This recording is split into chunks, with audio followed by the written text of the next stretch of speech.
My name is Ra, also known as RichAndHumble, formerly known as Big Money Ra, and I'm Mother Vent. Got you. So, but what was your opinion on like on the expansion? On the other drops. At the time, it felt cool. Like we was getting, but looking back, and niggas was jacking. Niggas wanted to be Young Rich. Yeah. Niggas, yo, can I be Young Rich? Can I be Young Rich? But looking back at it now, we should have kept it between the original and the extra 5. I wouldn't even say the extra 5. Extra 10. It should have been like some sort of shit where we could vouch for the character or something like that. That's we should have made it harder for niggas to say they could fuck with us. That was. We should have made it harder for people. I could agree with that. Yeah, that's what I was saying. We should have made it harder. Yeah, I mean, because you gotta have growth. You can't stay stagnant. You get what I'm saying? But it was like exactly what you said. It was too easy. You know, one day you just put YRnF in your MySpace name. You good? You did. What you got to say was Sunset put me down, and we gonna find out. Then gonna find out they did put you down because, but that's the this kind of like show how we was too. It wasn't no head man. It wasn't no I'm above you. You had the same authority I had. So that's what kind of was unique about it. But at the same time, it was like, did we really need that? Like, yeah, we was all one. There's no background checks. We was all even. Yeah, and was no for the most part. But like I said, to me personally, I'm the best dropper all time. But outside of me, I feel like I got the best drop, and that's near me. Yeah. That's how I feel. This is a very valuable guy. Right. That's what I'm trying to say. Like, that's what I'm trying to say. Got you, man. And some of the can you close that? Cause that shit gonna give me a fucking seizure. Yeah. All right. Then so after the expansion, right? Yeah. How did you feel? All right. Once it expanded, how did you feel about it? Like I said, at the time, I didn't mind. Because at the end of the day, niggas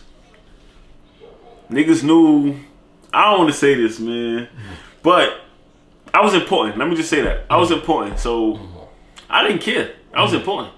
And my status was solidified. Right. Okay.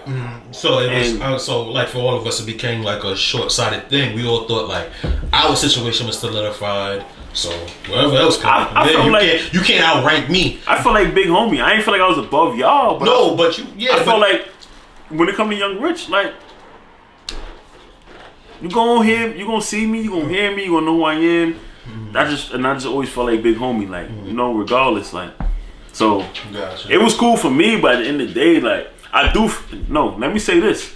I do feel like a lot of niggas wanted to be around me because of that. Yeah. And it's niggas who are from. When did you learn that? When you think when? I knew that from. I'm not gonna say that. I'm not gonna say that. But I do feel like there was a lot of people who wanted to be around me all of a sudden because I was a part of some major. For me, when I came back to the hood, not saying niggas from the hood, I'm just saying in general. When I came back to the hood, or I came back from here, or we teenagers. Yeah. And they like. Did you understand the gravity of that at that time? Oh no, I didn't. It wasn't until you like started looking back, like wow. I ain't go front. I knew we was lit. My whole experience, I knew we was lit, and I knew we was lit. But I started questioning it. I don't know if we're gonna get this far in the conversation yet, but I'm gonna just say it. Once me and Young Rich distanced apart, that's when I started realizing who was really who I felt like was really my homies, or who wanted to be around me. Right. So I didn't realize that until years later when we had our little issues. Yeah. To be honest. That's the situation that's like crazy to me. I think like building something from like scratch, or like just like having your hand in something that then becomes a way for other people to get clout. I think so. Now in the situations that I'm in now, and the things that I may do now, you probably see that shit a lot.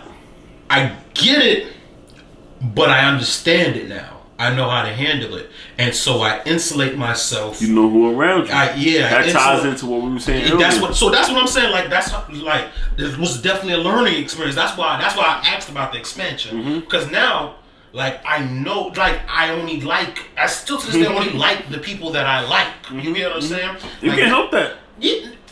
No, you be shocked. Niggas is dick riders. You say that because you're not a dick rider. No. I say like you can't help that because it's like it's a reason why you only like who you like. Yeah. I'm saying you can't help who you don't.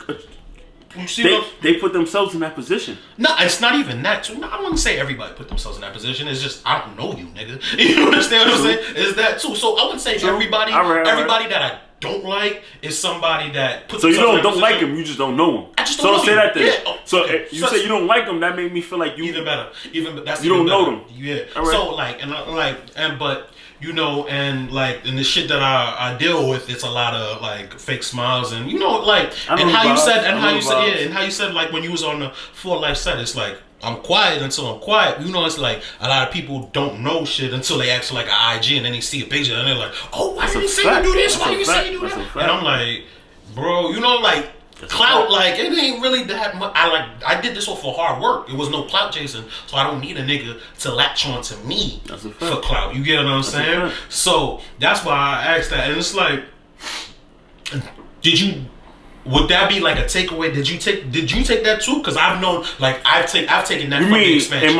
And like, would you? And like in your life today, I mean, because I'm pretty sure you got phone calls about like your For Life. Yeah, I got a lot of fake love for Life. A lot. Boom, there you go. But now you're experienced in it after the YRnF thing. No, but I knew. I ain't gonna lie. There's some people who was young rich who I feel like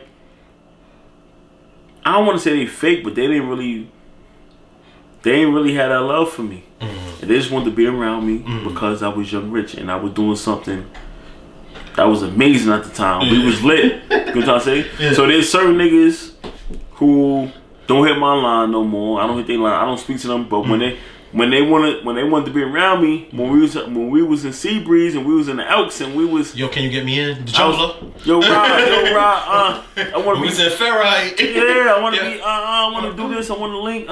Yeah, cool. But me being me, okay, cool. Pop out, whatever. Cool. But once we parted ways, like me and Young Rich, once we parted ways, that's when me and the niggas I thought was cool with me parted ways. And not all, but certain niggas. And that just, like I said, so that's why I said they gotta cut the grass. That's why I said they put themselves there. Because it's like, I ain't moved different. I just stopped hanging out with everybody. That's all. And it's your boy Ra, aka RichAndHumble, formerly known as Big Money Ra, and I just vented. Like, comment, and subscribe right now.